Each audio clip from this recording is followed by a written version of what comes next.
Hello, everybody, and welcome to another week of .p's Tryhard Tuesdays, where we learn to try a little bit harder. I am your host, the Grand Wazoo, and sitting here with me is my all-the-time co-host, none other than the Grandmaster Flubb with two B's. How's it going, Flubb? Pretty good, man. Pretty good. And sitting here with us is none other than our sometimes co-host that joins us to discuss team building and has been on the show quite a bit, my friend and yours, AG47. How's it going, AG? Doing alright. I'm recovering from a cold from this weekend, so just hanging in there. Man, everybody's sick. It's like if you have contact, even electronic or no, with Ursinity, it's like you're going to get sick. That guy is patient zero for something very nasty. So stay far away from Ursinity. AG, we hope you pull through because it feels like everybody's sick around here these days. Are you at least getting some good Dota in with your sick time? Yeah, I have, but I think Ursi's mentioned this. I actually played with him a little bit over the weekend, and like playing on like Dayquil and stuff like that makes your mechanics and like thought process a little more difficult. It's a little foggy, huh? What happened? Yeah, it's probably like a 500 MMR handicap, but you just wake up naked in the middle of the river. What the fuck? All your MMR's gone. I've been doing like a lot of unranked, and it's kind of like changed my perspective a little bit on Dota. So cool. It's been good.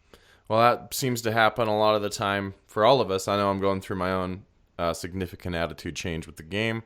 But Flubb, what are you doing in Dota? Any big changes afoot? Tell us what's going on in Flubbland.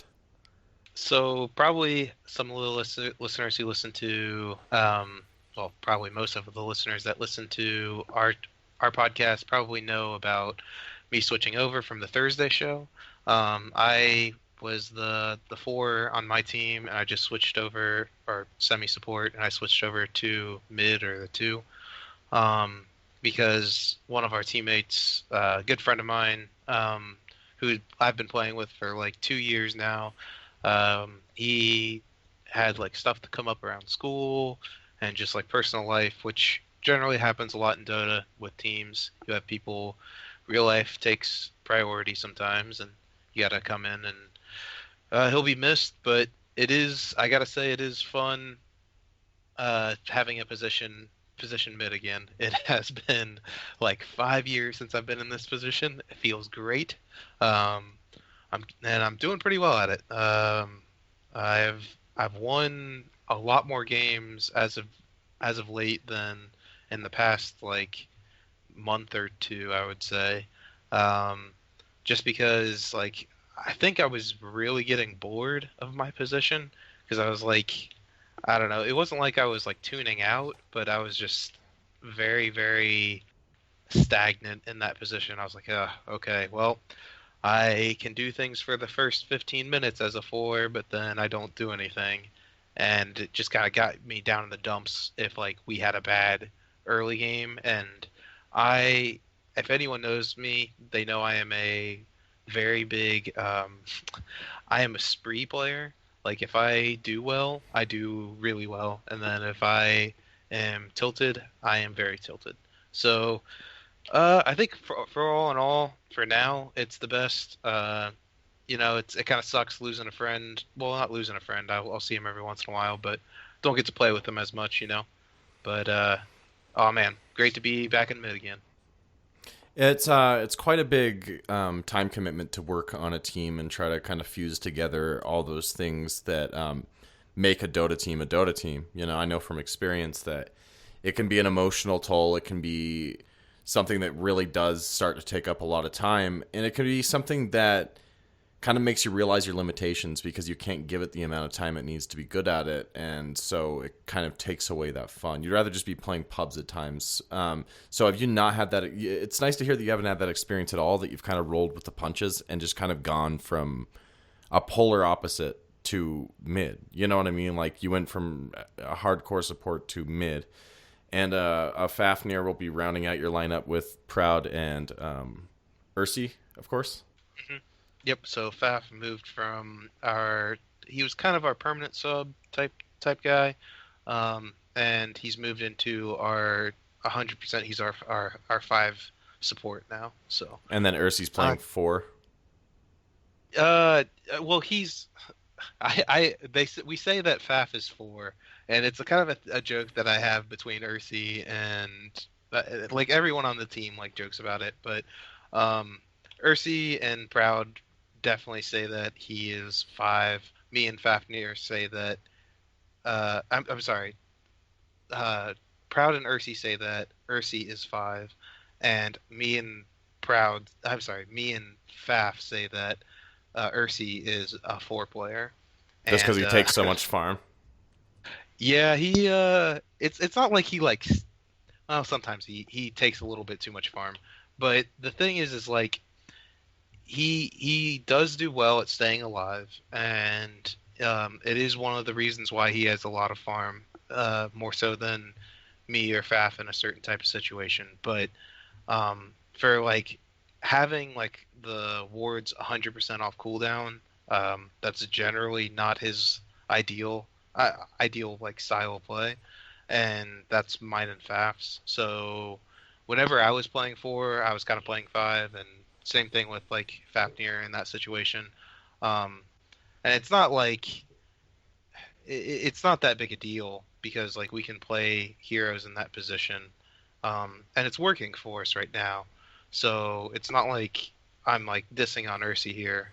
It's more of that like it's a running joke that he that he definitely is the 4 player in my opinion. Interesting. And it's also sometimes difficult to like reconnoiter around that difference of opinion of how the game should be played. You know what I mean? When you're switching positions, you have to deal with that, and that's interesting. But my week in Dota could have been better, boys. I just kind of lost a ton. And like I just do this thing where I just win a ton, lose a ton, win a ton, lose a ton. You know, it's just like back and forth. And it's largely due to the fact that I haven't had the time to put into the game, just because I've been really busy with all sorts of projects and work and school and you name it. And it's interesting to try to come back and play something new, and it's like you're relearning it again or something. You know, like you can focus so long on something. But do you? I mean, when you're not on the NyQuil AG, what do you think of switching up teams and positions and stuff? I know you have quite a bit too on a team we once played together on. Yeah, I think there are like 2 types of Dota players out there, at least in my experience. There's like people who either spam a hero or by a product of that, like spam a position and always stick to that position. And then there are players out there who maybe it's from like boredom or just curiosity, but like they rotate around. And if I like look back before my amateur play, like when I was kind of locked into or committed to a specific role, I was the type of person who'd get into a game and I wouldn't know what hero I was going to pick until I actually like loaded in and saw the picks, or more it was like based off of how I was feeling that game. Like I kind of like scroll through the list or look at the list and then decide what I'm going to play. And I think like what that's done for me at least is it's allowed me to be like flexible. It's allowed me to like understand the game on sort of a different level, but maybe not necessarily be the best at a certain type of play style or a certain role. So it's like allowed me to switch roles, I think, relatively fluidly or fluid. But I don't know. I just find it hard to like spam a hero, especially if I'm practicing by like solo queuing. I find it particularly difficult to, if I'm playing position 1 to like continue to spam position 1. Like I like to mix it up. So you don't like to be just kind of backed into a corner into one position. You don't want to play like that. Yeah, I don't know. The game to me just gets like very stale that way, and I think like there are certain people out there who will be very interested in like going different item routes. Like they'll play like Juggernaut and then they'll build him like a few different ways in terms of like maybe going for like more of a farming build, or maybe going for a fight early build, or like going Diffusal versus Deso, things like that. I'll do that maybe 2 or 3 times just because I kind of feel like my team's depending on that for me to practice different item paths and stuff like that. But in terms of what I find entertaining like to just play different types of heroes across the board. So I don't know. I get the sense that you're kind of like that, Flub, but I don't know. Maybe I'm incorrect. Oh yeah, I am totally like that. I generally like. There's been a few times where my versatility drops, but generally I stick around like 9 because I never ever have two of the Hmm. same hero like in like 25 games. So Yeah. Yeah, and I got like excited when I was spamming like one position right when I had made the switch, and I was really trying to hone in on my like one mechanics and like laning mechanics. My like GPM skyrocketed because that was one thing that because I played so many like diverse heroes, because I played support a lot, my like GPM or like XPM would be somewhat lower than like people on my friends list or whatever. But obviously then like the Pentagon gets affected, like you're saying, your versatility drops, etc. But I have like by playing position one, I have like fallen in love with some heroes that I don't think I would have necessarily played. Or like when I played three or when I played four, I kind of found heroes again that maybe I only played once or twice and had a really good time with them. But I think if like you're a person out there who like plays a specific hero, and you're looking like maybe you feel like you like your progression is getting stale, or maybe you're just looking to like switch things up. I think it maybe not necessarily switching a position on your amateur team, because it does have like can have pretty huge impact on how your team plays. But at the very least, like queuing some extra games, even if it's unranked or ranked, if you feel confident. I think like switching up what role you play just opens up so much more knowledge about the game. I think that's also what helped me tremendously when I played position four and when I was like shot calling. The fact that I had played so many different positions or I had experience in a lot of different positions, it helped me immensely in terms of shot calling. I think you can't shot call if you haven't played all positions, at least to some level. And that's a very important point to make, I think. If you're trying to just play one position and shot call and you don't understand power curves and stuff and kind of Hmm. all the other positions, like it's very futile because you're going to make those mistakes on a team level rather than making them just by knowing through hard work of playing the hero and stuff. So that's a Yeah. very interesting point that you made, AG. This is going to be a great place to just full on transition into the whole body of our show, and that's going to be dealing with just switching up positions in a team. I know both these players have a lot of experience doing that. So on multiple levels, that is like that's why I think it's a worthy topic as well, is because it is something I'm very bad at, and you guys have seemed to do with some success. So let's start with you, Flub. What do you think is very important from going out of the mindset of being a support calling shots to mid? Are you still calling shots? Are you still playing with a more team-minded attitude, or have you fully adapted into a me mid mentality yet? so the when you switch positions, you generally don't switch mentalities, in my opinion. Mm. If you go for a certain style of play, that is going to be your style of play. I generally am an aggressive player, and I will always be an aggressive player. So the way that it moves is that when you have someone who's an aggressive player mid, instead of someone who plays Shadow Fiend or, generally any Okay. big farming heroes like Alk, Naga, well, not so much Naga anymore, but generally you guys get the point of, having these very strong farming heroes. I will instead play heroes that are a little bit more risky, a little bit more like playmakey. Something like Puck, Pudge is one of my favorites to play mid. Some people dislike it very much, but if you play it correctly, it really works out. Some of the stuff that are playmakers, traditional playmakers that um, I would almost say like classic Dota. And if you know the movements right, you can still make a lot work from there. You generally just need to have other people pick up for that spot of you leaving lane. So if you're gonna have someone like me as a mid player, you need to have someone on your team that can transition over to a farming role like Ursinity does for our team. Or even Faf. Even Faf does a really good job of moving into my lane and taking over. So if you're going to be moving to a position and you know your style, just make sure that your whatever style you're going into, especially as like a core, if you're moving to a core, that your supports are moving in that style with you. Because the supports are the supports dictate the first 15 minutes, hands down, and they need to know what's going on whenever you are making that transition.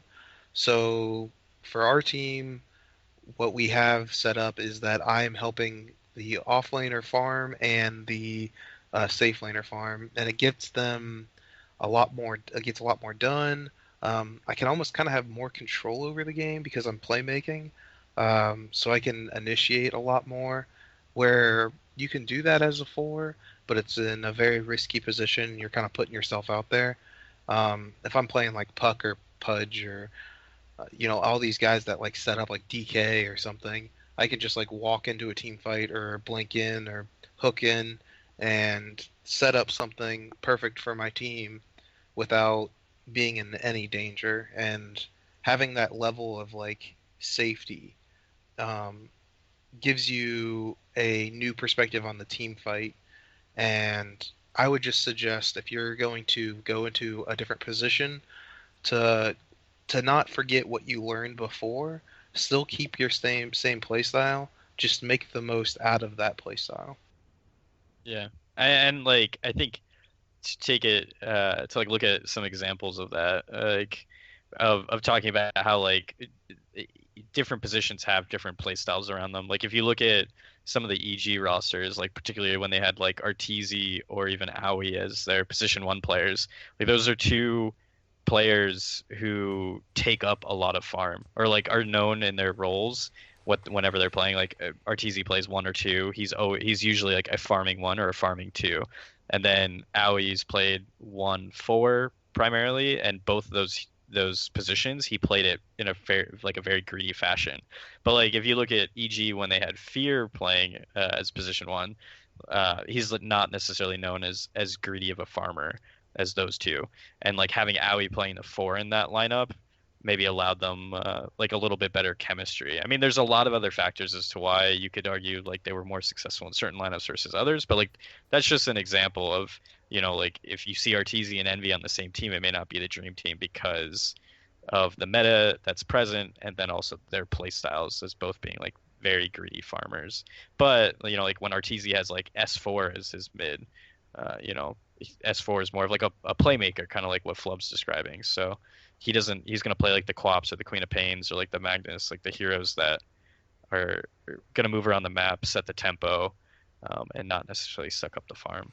That's an interesting point. I would also like to add and maybe lean the conversation in this direction. How do you feel about, I guess, general mood on the team when you switch up a position? Do you find that after you've built that chemistry up, it remains much the same once you're in a different position, or does it become harder to play? I mean, I know everyone knows the feeling of going from one position where you don't farm a lot and then going to another one, and like maybe for a while you feel like you shouldn't farm a lot. Like you have that built in after playing that position for so long. Or if you play a ton of one, maybe you feel like you should be last hitting.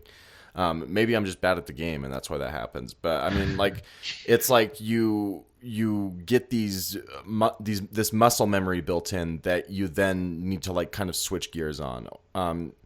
I'd like to talk about that, and then we can move into kind of the team chemistry point. But what do you think?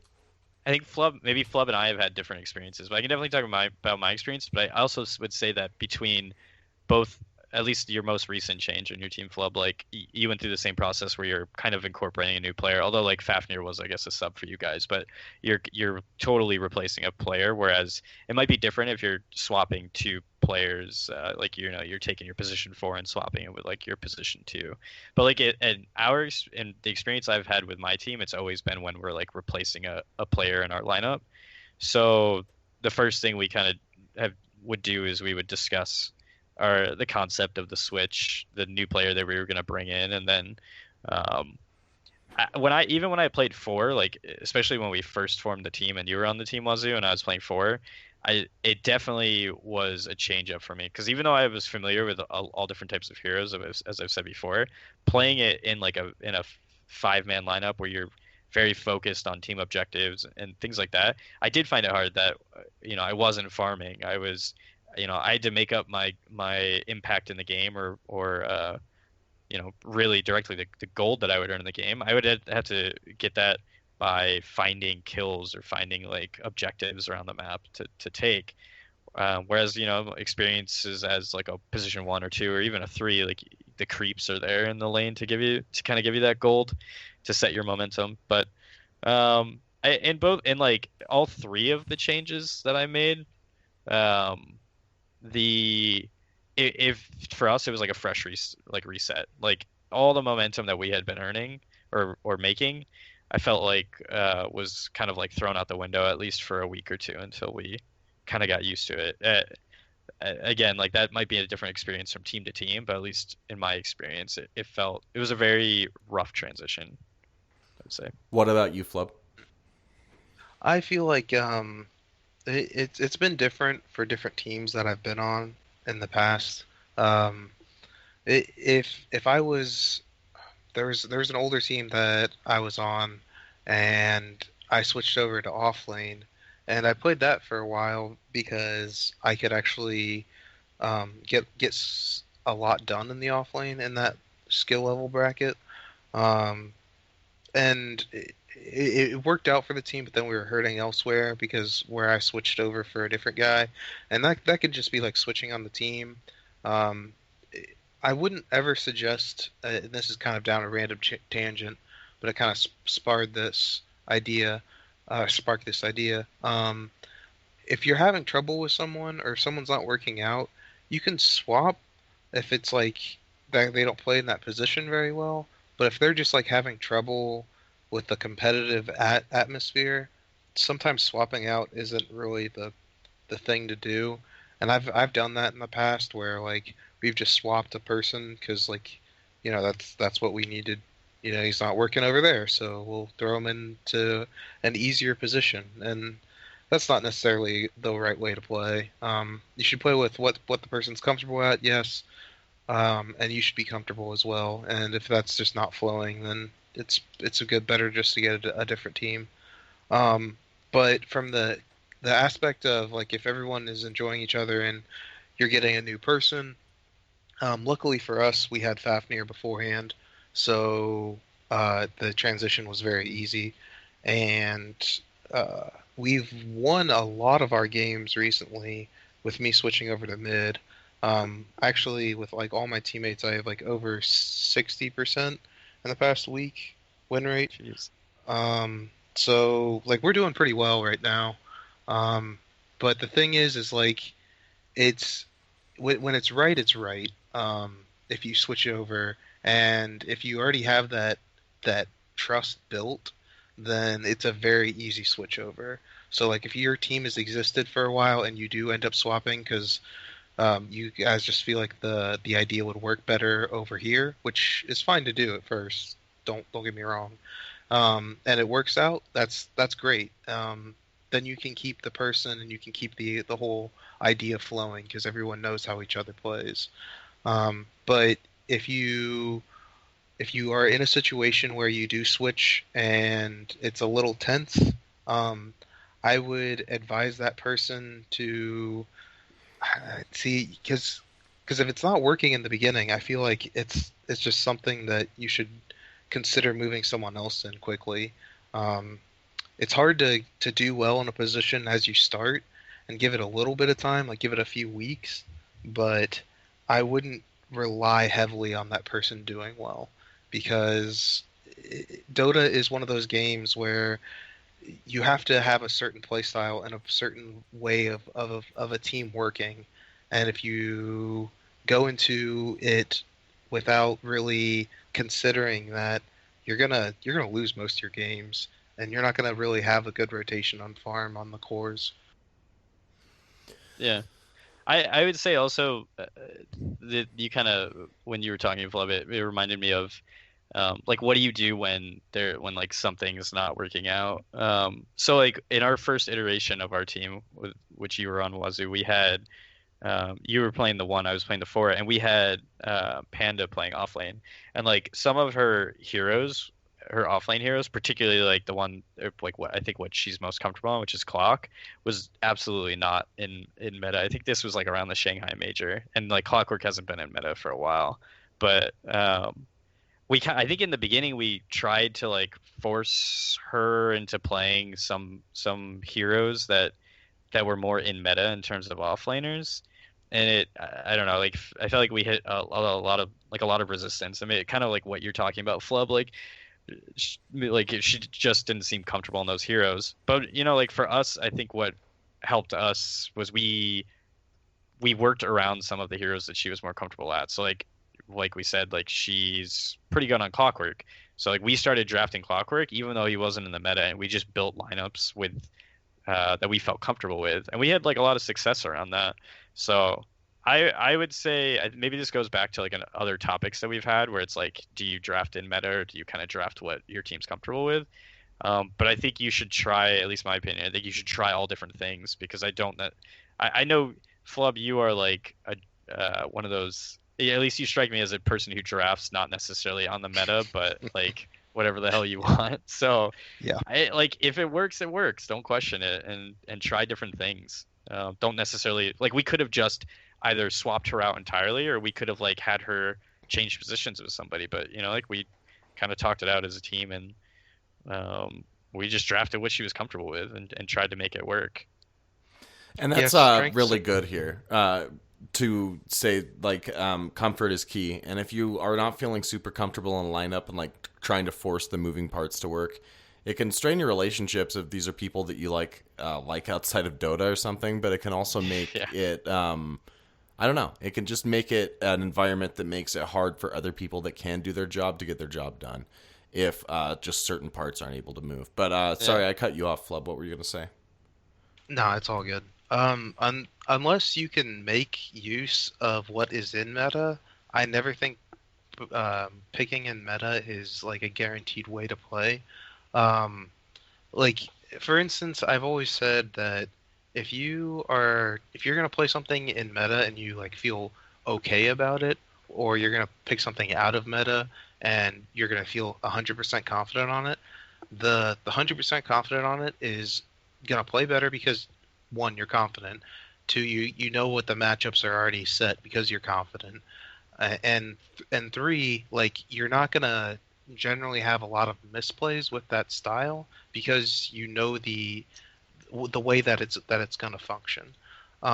Whereas like if you are like semi confident on it, like you've played it a couple of times, but you're not 100% sure where everything's going or how everything's working, then it can really hurt you in the idea of like maybe you don't know Phoenix Sunray does like actual percentage health damage, and you pick that hero up and then you don't skill it like you're supposed to, or like you don't know that on Silencer that you can purge off silence. That's really, really bad and can get you into some really bad situations. So obviously I just chose two heroes that are like not in meta right now, of course. But like the rule is whenever I'm picking for drafting, unless you're gonna be like 5K, 6K, you're not really gonna take advantage of these heroes that are in meta because you don't know the little nuances of why they're being overpowered. Dota is very, very, very exact on how they do their patches, and that's because they're so close to almost like everything being perfect, almost everything being fair.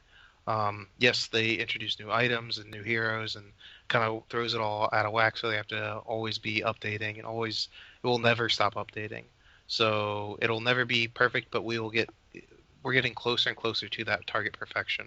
So try to be good at the heroes that you can be good at, and then be versatile and like learn elsewhere on what you can pick up, and always be like understanding the game better. But I don't want to say don't go out of your comfort zone, but if you're gonna be in a team game, I wouldn't go out of your comfort zone. Yeah. You just gotta do the work and have the strategies prepared, and like you're never just gonna pick something and just blow out a team out of the water at your skill level that has practiced strategy. And that's one thing. Like, you can play things, but you need to have that cohesion with your team to be able to do anything. And if you don't have that cohesion, I mean, that's where people if you're around the same skill level, that's where they might gain an edge upon you. AG, what do you have to add to this? Well, I wanted to kind of bring it back towards like our personal experiences and replacing or transitioning into new roles and like its effect on the team. Because I do think like the last transition that we had was where I switched from offlaner to position one, and I think like fortunately for our team, a lot of the heroes that you played when you played position one for us, I was confident on and competent on it, with a few exceptions, like my Lycan is literally nowhere close to yours because I am not good at like managing wolves and stuff like that. But where there were gaps in terms of specific heroes that we would have drafted in some strategies, like, you know, we kind of looked for some different types of Lycan strategies for you. I would replace that with other heroes that we wouldn't draft when you were around like Drow and things like that. Yeah, so, something that filled that niche somewhat. Yeah, and that's why. So like I think for us, there were some of the transitions were made smooth by that, and I think a lot of the difficulty we faced was just like we were adding new players to the team, and like the communication aspect was challenging. But in terms of our play style, like a lot of our drafts actually ended up being very similar in nature, and in strategy. It was just like replace a couple different heroes, swap some heroes in and out, but the overall theme was the same. Whereas like with what you're describing, Flub, about how like you're playing position one now, you know, like when I think of Ham, you know, before you were playing position one, I would think of like Invoker, Wind Ranger, mid. But you know, it doesn't seem to me like those are necessarily your heroes. And if you're playing more of like tempo controlled heroes like Quap or Puck, for example, then I think it could like fundamentally change your draft, at least where that element of your draft is coming from. Whereas like maybe the team fight previously was coming out of the offlaner, but now, you know, the team fight might come out of the mid, so now you pick up a different type of offlaner, things like that. So I was just wondering if you could talk about that. Yeah, most definitely. Like, whenever that happens, you generally, like, if you're picking a mid that's not going to be generally about farming, your offlane and your safe lane are going to be more greedy in that fact and be able to take up a lot more of that mantle. So we've kind of like switched off a little bit from there. The thing is once you get to a certain point, and you know your team, if you already have that set up or if you already have that versatility in that role, it's not really that big of a switch. At a certain point, when you start playing with your team a lot and you start playing in a role, and if you keep expanding your versatility every day and like just keep trying to learn something new, it'll get to a point where you won't really have that, and it'll be more about what you need to have specifically for that style of play to fit into the team. And for me, fitting into that position, going into a more direct control-y type situation really works out because, like you said, I was a 4 before, and now I'm going into the 2 role. And as I'm in that, when I was in the 4 role and I was making those shot calls, like I was kind of directing the game. Whereas now that I'm in mid, if I'm making that call, if I'm not making the call anymore, but I'm directing the call of what's going on. I may be making suggestions on what I need, like, okay, this guy needs to be ganked mid, or we need to gank here, because I'm still that tempo control. It's just in a different position. So it's kind of one of those things that, like, I almost feel like I fit this role better because I learned to play this when I first started playing. That's because you played Han. It's true. It's true. I did play Han at 100%. If you played Han, like the other person I know in our community that played Han extensively is Wivrix, and that dude is one of the most aggressive players as well. Like, yeah. If I didn't know any better, I would also say that Kyrie played Han, but I think that was before his time. But seriously, like Wivrix, it's like we added him onto our team as offlaner, and we were like, all right, we're gonna pick you like something relatively safe that you can go into the jungle and take stacks if your lane's not going well, and like we'll pick like Tide or something. And like he plays Tide pretty well, but then we started like he requested, he's like, let's just draft Axe and like see how it goes. And it's like I'm pretty sure Axe was like a hero that was designed with Wivrix's playstyle in mind. And then, like when I see him playing Axe, I'm like, God, this is so Han like, just like pushing the hero to the limit and like tower diving at every opportunity. So I think, like I said, I think if you played Han, you like the position one. When I started playing Dota, it was like cemented in my mind that position ones are heroes that have like game-changing ults where you take your ult, you hit 6, and you either kill mid lane or you go to a lane when you've picked up a rune and you kill that lane, or like you transition somewhere. It like all this like this Arteezy style mid where it's like you play Naga and you farm, or you play Alk and you farm, or even like Invoker players who will sit mid and farm. Like I don't know, that's a total different mindset to me than the position ones I'm used to when I started playing. Yeah, I feel like whenever I play mid, like I'm going back to the old days, like you said in Han. Like Devour was such a popular hero back then for it, which was Pudge. And then like Deadwood was also incredibly popular, which is very similar, like the like half Pudge, half Kunkka, and that was the plays. Like you were there to make plays, and you have that style. And Han, you're right. People were so aggressive because the turn speed wasn't a thing. So like any step that you were out, that you're out of place, it was just like 100% dead. So it does tend to have that for a Han player, but it's also one of the ideas of just like playing something that's when you're starting the game as like a 2 or starting out the game as like a mid or as a 4, you're going to go into this situation of you need to be aggressive and you need to do things in lane because you have that opportunity to do that. Mid as a carry or as an offlaner, if you start off in those positions and you start learning the game from there, you know that in general it's not going to be likely for you to gain something out of it.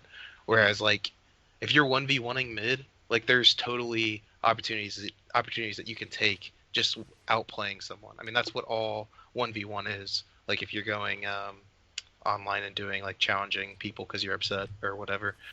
So yeah, it's where you come from for sure, like coming from Han or whatever, but it's also what you start learning.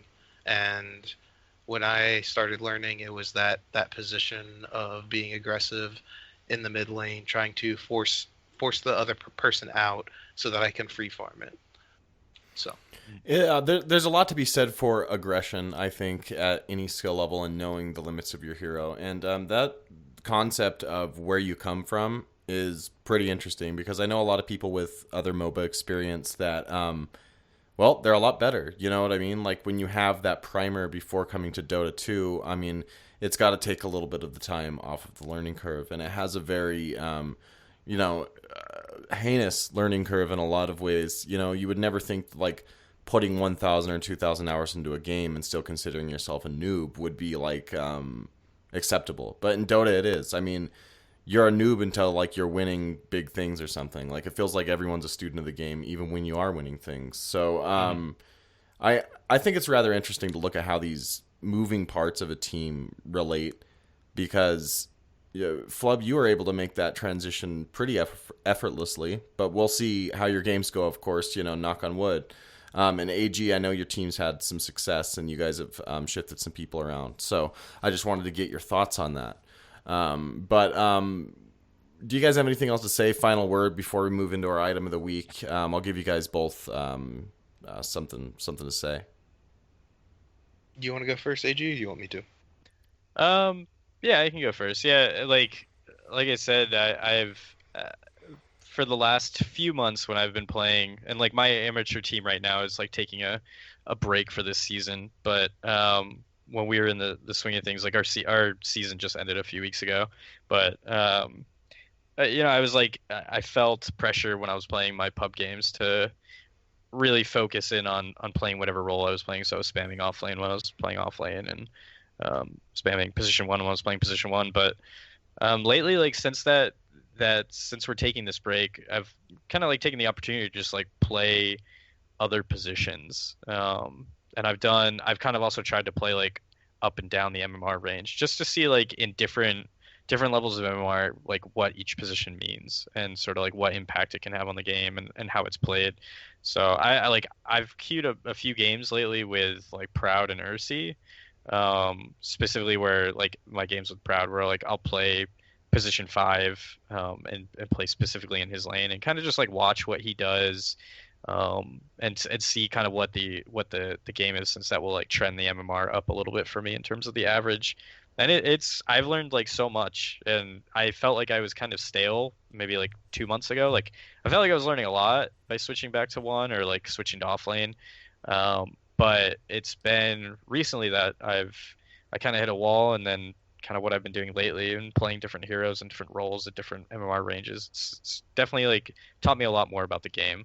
So I'd recommend it to anyone. Versatility is, as it so happens, our roundtable discussion tomorrow, and AG's being an advocate for versatility. So I suggest you check that content out tomorrow, and I agree with you completely. Like, I've taken a dip lately, but it's like I've learned so many more heroes and positions and play styles. It's like I'm ready to get back out there and rebuild it, you know, surpass the 5K, get past 6K. Yeah. Make Flubb my permanent support, you know, like just keep moving up in life. But Flubb, what do you have to add for your last word here? What I would have to say is that whatever you guys are getting into these games, and it's really good what these guys are saying, is that they are kind of enjoying Dota again, by going into this versatility and kind of finding their new like highs from playing different heroes and understanding the game. Whenever you feel like you're going to be in a situation where, you know, you're just kind of bored with it, and even if you're on a team, if you're bored with it, and you're just like, okay, I need to do something different, it's not a bad idea to like try something out in your pub games, whether you're just doing like unranked or ranked, whatever you feel comfortable with. And trying to like go into a different style so that you can maybe transition with your team if you feel like something better might pop up. A lot of times when people sign up for teams, they'll say, I play this position and this position. Usually it's always two. Generally, if someone just says, I only play this position and this is the only thing I play, I generally don't play with that guy on my team. So unless his name is Proud. Well, Proud actually said that he would play support or carry. So I mean, he's no exception to the rule. Like, it's amazing how many times the rule has actually worked for me. If someone says they play all positions or if they play one position, I never invite them to my team, because that's a good rule of thumb. It has led me so well for so long, because I've played with so many people that say, oh, I can play anything, you know, I can do it all, and they 100% can never do it all. Like I'm one of those people who says I can do a lot, but I will always say I do not want to carry, because I know my limitations and I know that I'm an aggressive player, so I don't want to sit back and farm. I'm going to be aggressive, and all the other positions I can kind of do that with no problem. In carry, I know I can't. So it's important to know what your limitations are. It's important to know your play style, and it's important to know the heroes that you're going against. Sage advice from both you guys. Versatility and knowing your limits as well as kind of your position, what you play. That could be very good for a team. So we are going to switch gears and get into our item of the week. We've decided to cover Desolator today, because I feel like it's a very good item at any skill level. I see it all the time.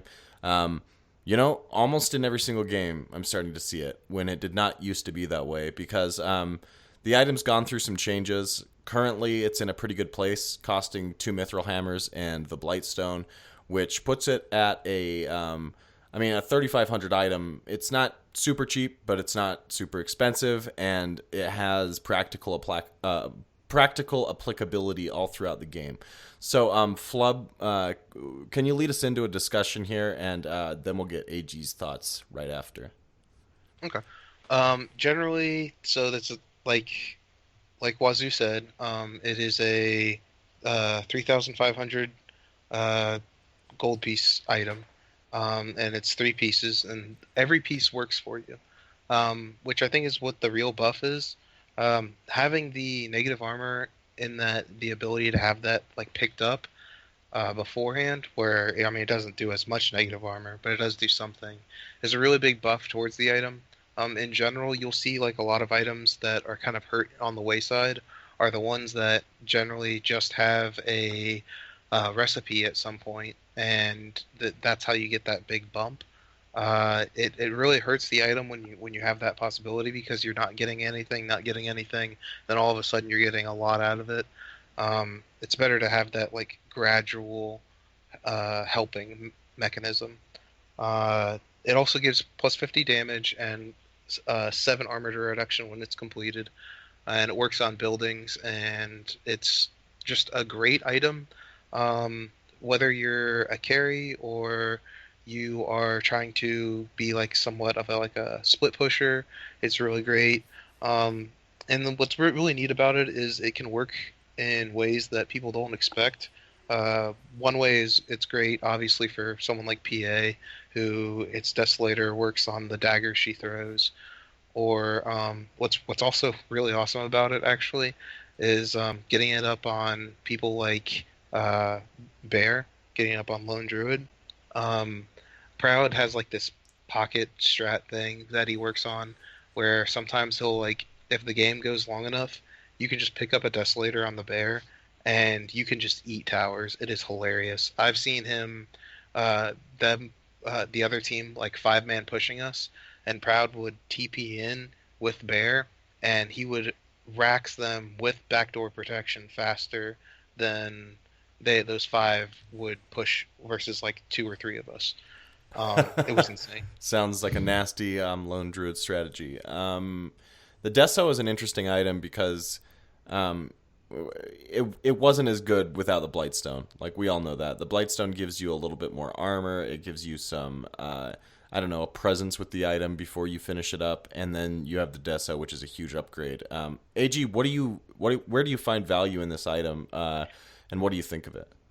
Yeah, so I'm actually going to take a slightly different stance about how this item has changed. I think I agree with Flub. It has been buffed. I agree with him that, as he mentions, it has better build-up, and that's one of the positives about it. They've overall they changed the build-up, so rather than having the recipe, as Flub mentions. And I'm trying to remember back. This item has been changed. I'm actually just looking at the change log. It doesn't list the gold requirement for the item, but like the previous iterations of Desolator, like prior to 6.84, was that the damage was 60, so it was decreased from 60 to 50 relatively recently, and then the recipe was actually dropped from like 900 to 300. But to me, like when I look at this item and how it kind of used to be maybe a year or two ago, the flat damage has dropped on it, but the fact is they've reduced the cost of this item so much, and I think that's really where the item has been buffed. And I agree that, like, yes, the buildup is better, so having the early Blightstone, having that -2 armor on targets is really nice, but because Mithril Hammer is like such an expensive item, so, and you'd have to wait 1,600 gold, now you only have to wait whatever it is, like 300 or but what I think, like, where this item now really shines is, looking at the changelogs, like, it's been reduced in terms of its cost pretty consistently, and minus armor has so much more gains in the early game than it does in the late game. So, like, Desolator, just from the math behind it, with the way that armor works, the closer your target is to 0, assuming they have like positive armor, you see more gains in getting minus armor as you get them towards 0. So if let's say you're like going up against like a Dragon Knight late game and he's got like Assault Cuirass and everything, and he's sitting on like 40 armor, if you reduce him by 7 armor, that's not going to be as strong as reducing someone from, let's say, who's on 8 armor to 1. So the damage amplification from the minus armor, which they call it's called like corruption, apparently. I did not know that. But the value of it is like from the minute that the horn sounds to the end of the game, it just steadily loses value over the game.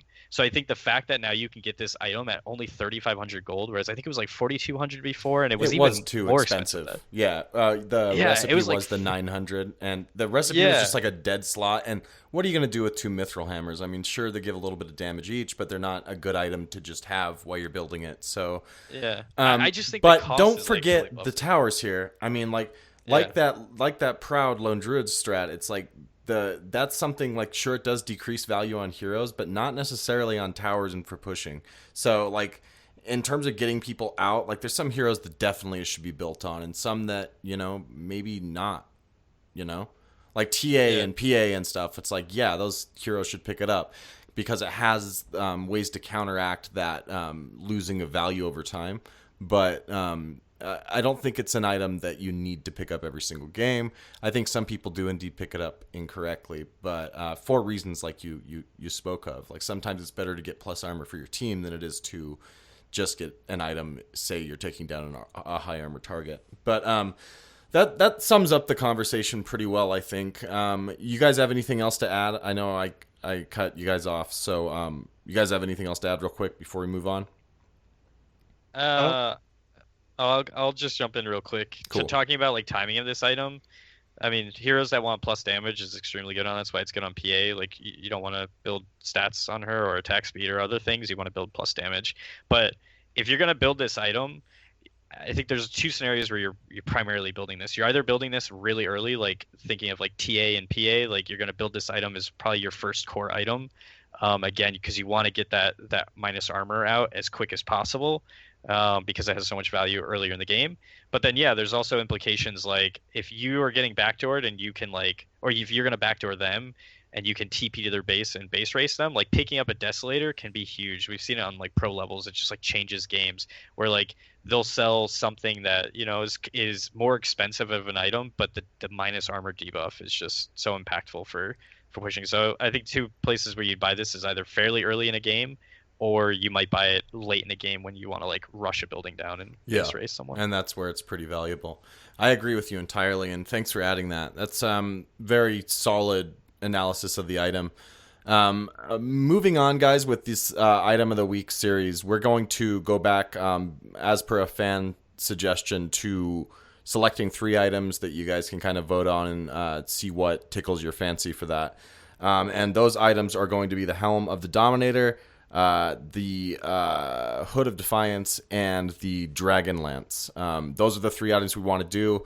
I think they're all very interesting items because they are situational on some heroes, picked up on some heroes, and some heroes you see it picked up on that you're like, weird. And sometimes they are situational as well. So we will take a look at that next week based upon your feedback. And that just about does it for the Tryhard show this week. Flub, where can people reach you? Oh, people can find me on Twitter at FlubDota with 2 B's. Generally, I am on every Wednesday night for the in-houses. This week, sadly, I don't think I will be able to make it. I'm going to try, but... Slacker. Yeah, I know. Sometimes real life happens. Sometimes you got to slack, just takes priority, Got to. But if you guys come back next week, I will definitely be around. So. And AG, want to thank you once again for coming on the show, man. It's been great and enlightening as always. Where can people reach you, my friend? You can hit me up on Twitter at AG47_Dota. And also you can catch me at the in-houses. I usually cast and sometimes I play in a game. Yeah, those are getting more and more popular, and just come keep your good face on, I guess, because there's been problems with misbehaving or just people kind of like being general dicks at times. Just be nice when you come, and one and all are welcome. That stream's starting to get pretty packed. If you just want to come and watch the stream at .ptv, you can watch it there. Check out our YouTube content at .ptv1. I am, of course, the Grand Wazoo, the host of the show. You can find me at .p_Wazoo.